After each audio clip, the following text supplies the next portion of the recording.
Hi, this is Brian McAlister at the Full Recovery Wellness Center. Welcome.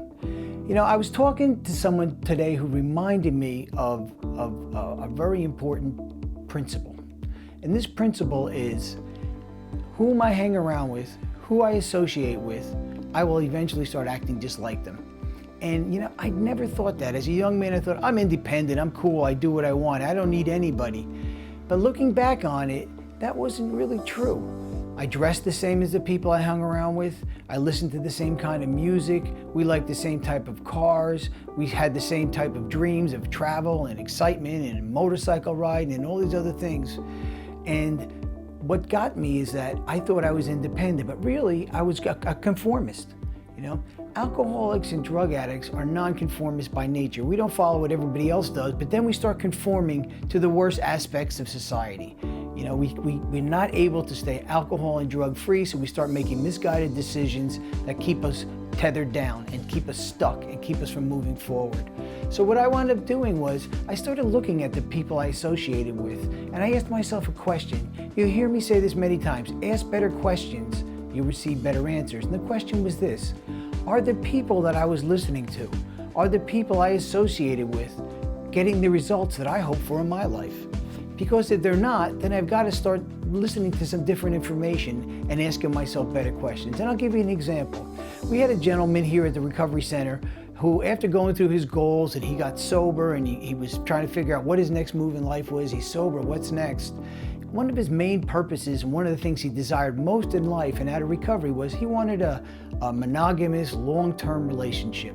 He had been married several times. I think he was married 4 times, if my memory serves me correct. And he was divorced each time. So we started talking about that, like what he wanted in a mate, what he wanted in a relationship. And then I asked him a question. I said, well, who do you listen to? He goes, what do you mean? I said, who do you talk to about your relationships? He says, well, my mother loves me. She knows I want a long-term relationship. She's a big support. She stayed with me all through my addiction. I said, well, what's your mother's track record? He says, well, she's divorced 5 times. Divorced 5 times? Okay, so it doesn't mean his mother doesn't love him. It doesn't mean that his mother isn't in his corner when it comes to recovery. It just means that in the realm of relationships, she's probably not the best person to take advice from unless you want to be divorced 5 times.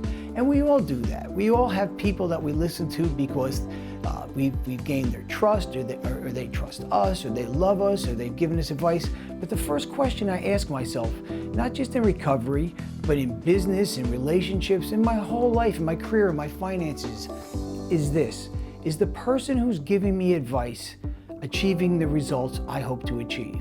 Because that's what happens. They're giving me their best advice. I was given advice. I was told by a loved one years ago, like, never trust a man who doesn't drink. I mean, what a ridiculous statement. This person had a husband and 3 sons who were all alcoholics. You know, so like, she didn't believe that. She was an abused codependent, but she was told this so often, probably by a loved one, that eventually she accepted it as a belief and it turned into a habit, and she repeated it to me. We all have things like that, whether they're misguided fears that we got from our mother or from our father, whether it's political views that no longer serve us well. All these things. What I'm suggesting you do is not just question the results you're getting in your recovery, not just question the results you're getting from the actions you're taking in your substance abuse, in all areas of your life, in your finances, in your career, in your relationships, all the things that make up a quality of life. That's what I suggest you do, is ask better questions. Are the people who are giving me advice achieving the results I want? That's how I got sober.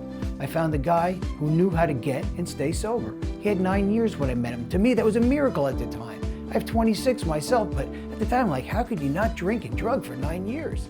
He told me this, the pat answer, one day at a time. But the deal was this: he wasn't just sober. He had a great career. He had a good relationship.